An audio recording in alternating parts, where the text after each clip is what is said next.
वो विजुअल जो आपके स्क्रीन पर हम दिखाई दे रहे हैं, जिसमें ऐसा लग रहा है कि आसमान में जैसे बिजली कड़क रही हो, वो आसमानी बिजली नहीं, दरअसल रूस का ऑर्शनिक मिसाइल है। व्लादिमीर पुतिन ने एक बढ़िया एकदम चिलिंग वार्निंग दिया है कि ये जो मिसाइल है ना दोस्त, तुम्हारी हैसियत हो तो तुम इसको मार के दिखा दो, तुम्हारे पास जो बेस्ट एयर डिफेंस है उससे मार के दिखा दो। अमेरिका कह रहा है कि हमारा कोई लेना देना नहीं है, रूस से सीमा आपकी लगती है, हमसे नहीं लगती। ऑर्शनिक यूरोप के एक दूसरे डर का नाम है। ये यूरोप के साथ साथ अमेरिका को मैसेज है।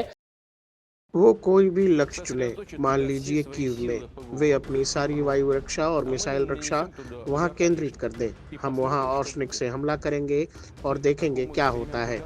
हम ऐसे प्रयोग के लिए तैयार हैं, क्या दूसरी तरफ तैयार है? फिर भी हम इसे खारिज नहीं करते, या ध्यान में रखते हुए कि सभी मिसाइल रक्षा और वायु रक्षा प्रणालियां अभी भी कार्यरत हैं, और यह हमारे लिए दिलचस्प होगा। जो मैंने आपको बताया वो हमारे वैज्ञानिकों और सैन्य विशेषज्ञों ने भी बताया है। यह हमें अमेरिका के राजनीतिक नेतृत्व के स्तर के बारे में भी कुछ बताता है। ऐसा तकनीकी युद्ध करवाइए और देखिए क्या होता है। जी हाँ, अब सवाल है कि राष्ट्रपति पुतिन सीधे सीधे यूरोप को ये चेतावनी क्यों दे रहे हैं? वो अमेरिका, यूरोपीय देशों को ये चेतावनी दे रहे हैं कि तुम्हारे जितने एयर डिफेंसेस हैं, तुम जैसे जैसे अपना बचाव कर सकते हो, तुम्हारे पास जो बेस्ट टेक्नोलॉजी है उसको तुम यूरोप में लगा लो और आ जाओ, कंपटीशन कर लेते हैं। मैंने एक मिसाइल बनाई है ऑर्शनिक, और उसके ऑर्डर्स जो हैं उसको जो है मैंने पर्सनली दिया है और कहा है कि इसका जो प्रोडक्शन है इसको जरा बढ़ाओ। और ये हम इसीलिए प्रोडक्शन बढ़ा रहे हैं क्योंकि इससे हम इलाज आपका मान रहे हैं, यानी यूरोपीय देशों का। आपको पता है रूस यूक्रेन के बीच के जो युद्ध है उसमें यूक्रेन की हैसियत नहीं है कि वो रशियन माइट के सामने इतने लंबे समय तक लड़ाई लड़ लेगा, लेकिन ये लड़ाई चल रही है और इसके पीछे यूरोप है, यूरोप का पैसा है, यूरोप का हथियार है, और अमेरिका भी खड़ा है, यानी कि नाटो। और सीधे सीधे व्लादिमीर पुतिन ने एक बढ़िया एकदम चिलिंग वार्निंग दिया है कि ये जो मिसाइल है ना दोस्त, तुम्हारी हैसियत हो तो तुम इसको मार के दिखा दो, तुम्हारे पास जो बेस्ट एयर डिफेंस है उससे मार के दिखा दो। बात कर रहे हैं व्लादिमीर पुतिन के उस नए आफत की जिसकी निगरानी, जिसके प्रोडक्शन की निगरानी खुद व्लादिमीर पुतिन कर रहे हैं। अब वही रास्ता है कि जहां यूरोप एकदम दो राहे पर खड़ा है, जहां एक तरफ डोनाल्ड ट्रंप कह रहे हैं कि तुम लोगों की क्या हैसियत है, तुम लोग भिखमंगे, तुम्हारे ऊपर पैसा हम खर्च करते हैं, हथियार हम देते हैं, नाटो से हमारा क्या लेना देना। नाटो के देश अपनी जीडीपी का 2% खर्च करते हैं और वहां हम हमारे सैनिक, हमारे हथियार, हमारे वॉरशिप्स सब लगा रहे हैं। अमेरिका का नाटो से क्या लेना देना?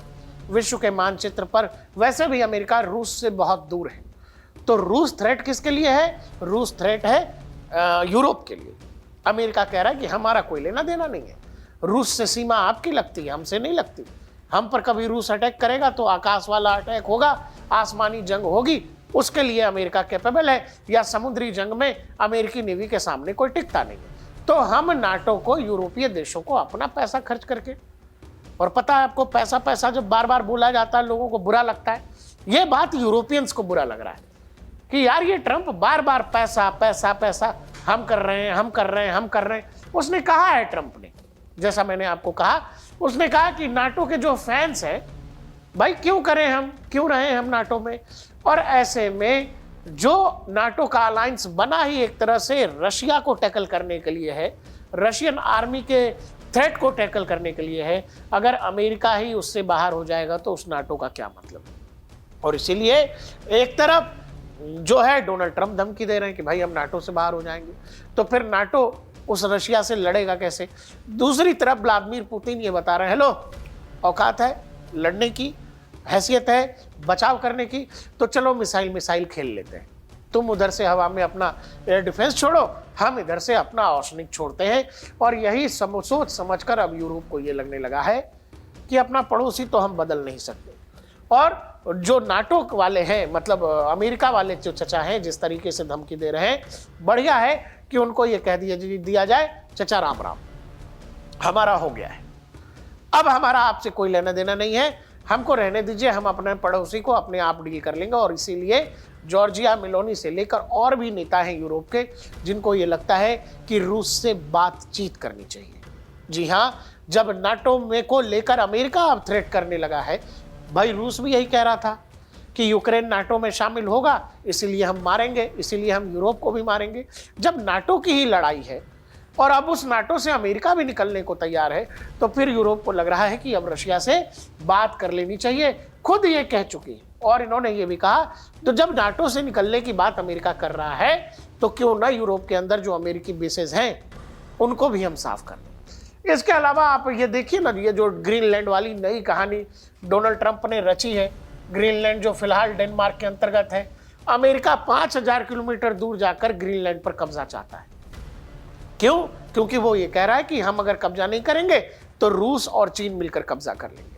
यूरोप को अब इस बात का डर लगने लगा है कि अमेरिका के अंदर जो है चीन वाली प्रवृत्ति जग रही है, वो कब्जा करने वाली नीति, और वो यूरोप के देशों को एक बड़ा थ्रेट लग रहा है। इसीलिए एक तरफ अब इनके लिए बड़ा संकट यह है, एक तरफ पुतिन जो है ऑर्शनिक मिसाइल दिखा रहे हैं, दूसरी तरफ डोनाल्ड ट्रंप कह रहे हैं कि पुतिन मारे तुमको या रशिया मारे या रशियन आर्मी, हमारा कोई लेना देना नहीं, हम तो निकल जाएंगे क्योंकि मेरा पैसा खर्च हो रहा है। ये बात अब यूरोप को खटकने लगी। जहां तक सवाल ऑर्शनिक का है, ऑर्शनिक को बाकायदा फायर करके भी दिखा दिया व्लादिमीर पुतिन ने। पूरे रूस यूक्रेन वॉर में 2 से 3 बार ऑर्शनिक फायर हो चुका है और कोई दुनिया का एयर डिफेंस सिस्टम उसको डिटेक्ट नहीं कर पाया। दुनिया की उन हाइपरसोनिक मिसाइल्स में से एक है जिसकी निगरानी खुद पुतिन कर रहे हैं उस प्रोडक्शन की, कि जिसकी स्पीड 13,000 किलोमीटर प्रति आवर है। जी हाँ, 13,000 किलोमीटर प्रति घंटा की रफ्तार से उड़ने वाला बैलिस्टिक मिसाइल, जो एक न्यूक्लियर कैपेबल मिसाइल है, पुतिन उसको अब यूक्रेन पर फायर कर रहे हैं। यूक्रेन के शहर लवीव पर उसका अटैक भी हो गया है, किसी ऑयल टैंकर पर उसका अटैक किया गया है।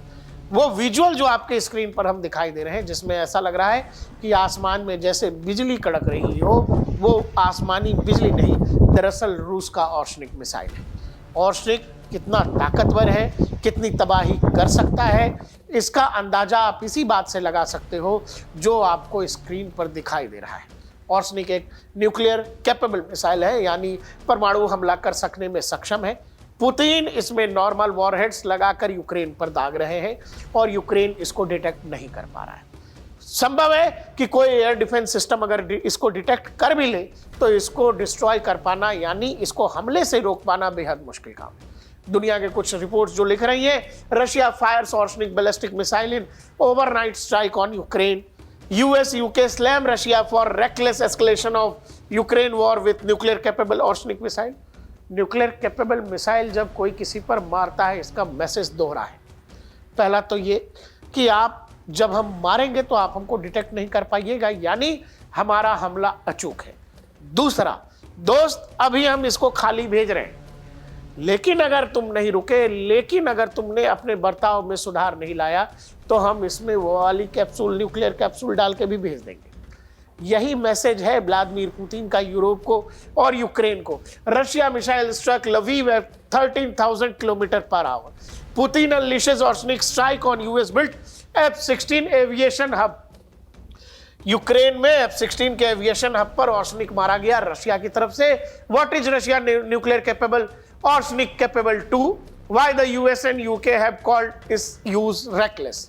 यूनाइटेड नेशन की सुरक्षा परिषद इस बात को लेकर बेहद परेशान है कि न्यूक्लियर कैपेबल ऑर्शनिक का इस्तेमाल रशिया यूक्रेन वॉर में कर रहा है।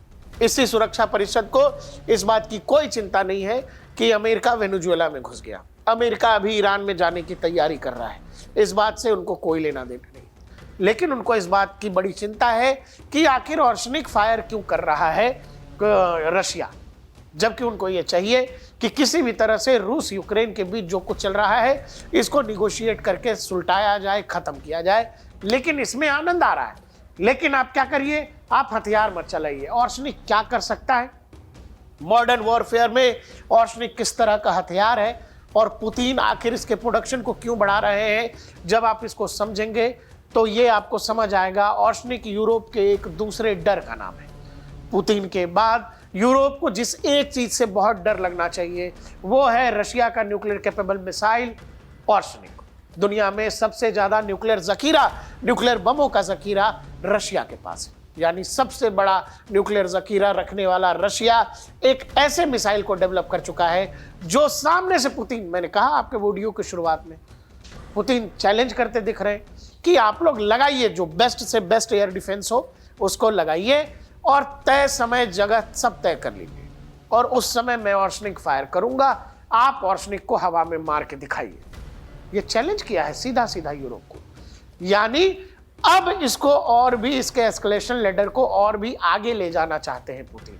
उनको ये लग रहा है कि चूंकि यूरोप ये चाहता है कि जितना लंबा युद्ध चलेगा, जितना लंबा रशिया इसमें फंसा रहेगा, उतना कमजोर रशिया होता रहेगा। लेकिन पुतिन ये चाहते हैं ये युद्ध जो है अब जल्द से जल्द रुकना चाहिए, और इसीलिए अब इन्होंने अपने ब्रह्मास्त्र को निकाला। अगर आप ऑर्शनिक देख पा रहे हैं, एक तरह से हम आपको सामान्य भाषा में समझा रहे हैं कि ये काम कैसे करता है। अगर इसका फर्स्ट फेज देखेंगे तो यहाँ आपको दिखाई दे रहा है, सेकेंड फेज में वॉरहेड्स इसमें से निकलते हैं। ये इंटरमीडिएट रेंज बैलिस्टिक मिसाइल है। जब ये एटमॉस्फेयर जो है, अर्थ का एटमॉस्फेयर में जब घुसता है वापस स्पेस की तरफ जाकर जब आता है, तो ये अपने सेकेंड फेज को एक्टिवेट करता है, और यहाँ आपको इसके अंदर 6 अलग अलग वॉरहेड्स दिखाई देते हैं, 1 2 3 4 5 6। अब दिक्कत यह है कि ये अगर डिटेक्ट भी हो गया और इसको किसी एयर डिफेंस ने मार गिराने का सोचा भी, तो इसके अंदर अलग अलग 6 वॉरहेड्स हैं, और ये 6 के 6 वॉरहेड्स जो है अलग अलग टारगेट को हिट कर सकते हैं। यानी एक ऑर्शनिक मिसाइल के फायर के साथ इसमें 6 जगह पर हमला करने की तकनीक लगी है, और इनकी स्पीड चूंकि 13,000 किलोमीटर प्रति घंटा की होती है, हाइपरसोनिक स्पीड होती है, तो इनको हवा में डिटेक्ट कर पाना मुश्किल होता है। और इनका पाथ भी कुछ इस तरह का होता है, इन मिसाइलों का पाथ कुछ इस तरह का होता है, और इसमें इनका डिटेक्शन बेहद मुश्किल है। और इसीलिए व्लादिमीर पुतिन बार बार यूरोप को चेता रहे हैं और बार बार अमेरिका को चेता रहे हैं। ऑर्शनिक मिसाइल की बात अचानक पुतिन तब करने लगे जब वेनेजुएला के अंदर जो है अमेरिकी फोर्सेस का ऑपरेशन हुआ, मादुरो को वहां से निकाल करके ले गए। इसके अलावा रशियन वेसल्स को, रशियन ऑयल टैंकर्स को वेनेजुएलन वाटर में अमेरिकी नेवी ने रोकना शुरू किया। तब रूस ने ये बोलना शुरू किया कि आइए जरा ऑर्शनिक के बारे में आपको बताते हैं, ऑर्शनिक के प्रोडक्शन के बारे में बताते हैं, और ऑर्शनिक के साथ हम फ्यूचर में क्या प्लान कर रहे हैं हम इसके बारे में बताते हैं। ये यूरोप के साथ साथ अमेरिका को मैसेज है कि आप अगर इस एस्केलेशन को, इस तनाव को और बढ़ाना चाहते हैं तो रशिया इसके लिए तैयार है। और यही कारण है कि रशिया ने ऑर्शनिक का मिसाइल का फायर ऑलरेडी यूक्रेन पर करना शुरू कर दिया, और यह बताया जा रहा है कि रूस के पास ऑर्शनिक मिसाइल का एक बड़ा जखीरा यानी लार्ज नंबर ऑफ ऑर्शनिक रूस ने प्रोडक्शन करके तैयार कर लिया है। ये संकेत यूरोप के लिए ठीक नहीं है। ऐसे समय में जब अमेरिका नाटो को लेकर लगातार यूरोप को थ्रेट कर रहे हैं, दूसरी तरफ पुतिन ऑर्शनिक मिसाइल की बात कर रहे हैं, ये बात यूरोप के लिए शुभ संकेत नहीं है। इसीलिए यूरोप के नेताओं को ये बात समझ आ रही है और उनको ये लग रहा है कि ट्रंप के शासनकाल में ये सब चलते रहने वाला है। इससे बढ़िया है कि ट्रंप के भरोसे रहें। अच्छी बात यह है कि पुतिन को कॉल करके पुतिन के साथ ऑन टेबल डील कर ली जाए। देखते रहिए DNP इंडिया, हर खबर भरोसे के साथ।